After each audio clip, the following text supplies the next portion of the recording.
Non, les gars, vous savez c'est quoi le problème avec Lamine Yamal? C'est qu'il n'a plus honte de se montrer avec sa go. T'as vu la surexposition, les gars, de son couple sur les réseaux? Je pense que sincèrement, ça sera un frein à sa carrière. Quand tu te rends compte, en fait, quand tu réfléchis bien, tu dis, attends, il a une mif, ils ont la pudeur dans celle-ci, mais Lamine Yamal, en se mettant avec Nicki Nicole, en fait, c'est bien ça le problème. Avec Nicki Nicole, les gars, et qui est la chanteuse argentine qui est en train de péter tout. Et quand tu connais l'industrie de la musique, les gars, et comment ça se passe, et quand tu regardes le comportement de Nicki Nicole, ça m'étonne même pas que Lamine Yamal, les gars, il en est à où il en est aujourd'hui. À montrer fièrement, les gars, qui fait des trucs. Parce que là encore, je vous ai pas montré la pire chose. Mais bon, on n'est pas là pour l'éteindre. Juste pour énoncer les faits, les gars, et qu'en fait, ça fait mal de voir Lamine Yamal comme ça. On sait tous le bijou qu'il est, les gars, sportivement et footballistiquement. T'as vu, j'ai sorti les vieux mots pour montrer que, mais c'est pour vraiment montrer que aucun joueur, les gars, qui expose sa vie comme eux, ils le font. Et Vinicius, t'as vu, Vinicius, on a eu les effets sur lui. Même Hendrick, les gars, il aime trop sa gadie, il fait pas autant. Je vous le jure, il fait pas autant. Il y a vraiment des gens qui préfèrent la solution A que la solution B, les gars.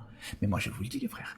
La solution B, une attaque Yamal, Rafinha, Alvarez, c'est quelque chose que tu n'auras plus vu depuis la MSN.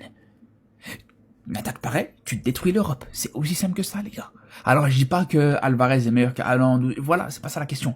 Mais dans la compatibilité, on sait très bien à quel point Alvarez est beaucoup plus fait pour jouer au Barça que Haaland. Haaland, les gars, moi je pense que dans la complicité et dans son entente sur le terrain avec Yamal et Rafinha, je pense que ça peut poser problème. Même dans le jeu collectif du Barça, je pense que ça peut poser problème. Alors que Alvarez, les gars, ce mec est né pour jouer au Barça. Ce mec est né pour jouer avec Yamal et Rafinha et avec Pedri aussi, faut pas l'oublier. Je vous le dis, les frères, une attaque pareille, si tu gardes des Pedri, si tu gardes ces joueurs-là, les gars, je vous le dis, on marche sur l'Europe. Sur les 5, 6, 7 prochaines années, facile. Ah, je vous le dis, les gars. Je vous le dis. Alors, heureusement que le Barça a pas énormément d'argent, que financièrement c'est compliqué, que voilà, que ça relève plus du rêve que de la réalité, même si, vas-y, on y croit quand même. Mais je vous le dis, les gars, si ça se fait, allez vous cacher. Allez vous mettre aux abris, les gars, parce que ça va pas rigoler. Et si on avait un retour de la MSN, Messi, Neymar, Suarez, mais cette fois-ci à Miami. L'Inter Miami étudie la possibilité de signer Neymar. Le Brésilien sera libre de tout contrat en décembre 2025, les gars. C'est une dinguerie. Quasiment 10 ans plus tard, on pourrait retrouver ce trio-là. Je sais pas si on se rend compte, en fait. Bon, même si Suarez, il a pris un énorme coup de vieux et qu'il arrive quasiment à plus courir, mais franchement, on a tous envie de voir ça, en fait. Les gars, on parle potentiellement du meilleur trio de tous les temps, ou en tout cas de l'un des meilleurs trios de tous les temps. Parce que vraiment, ce que ça a donné en termes de football, c'était vraiment trop. Qu'on soit supporter du Barça ou pas, on peut que admettre en fait. C'était vraiment trop ce qu'on voyait, ce qu'ils nous ont donné en termes de football. Donc les gars, dites-moi si vous êtes hypés, si vous pensez que ça peut se faire ou pas. Moi, sincèrement, j'y crois. De toute façon, vu comment ça se passe à Santos pour Neymar, il a rien à perdre. Il veut tenter d'aller à la Coupe du Monde aux États-Unis. C'est peut-être le meilleur moyen de préparer sa compétition. Donc franchement, moi je suis hypé à cette idée-là. Bon, même si on va pas regarder les matchs de ce championnat-là, de MLS, mais je suis hypé. J'ai envie de voir ça.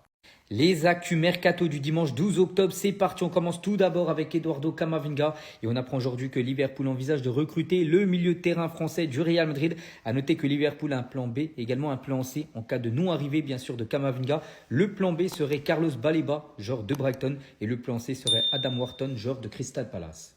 Et toujours tiens avec ce Adam Wharton, un très bon joueur les gars, genre vraiment sous-côté. Il joue à Palace mais la saison prochaine il va partir et certainement dans une grande équipe. Liverpool intéressé, mais aussi le Real Madrid. Et le Real Madrid pense avoir enfin trouvé le remplaçant de Toni Kroos plus de 2 ans après son départ du club.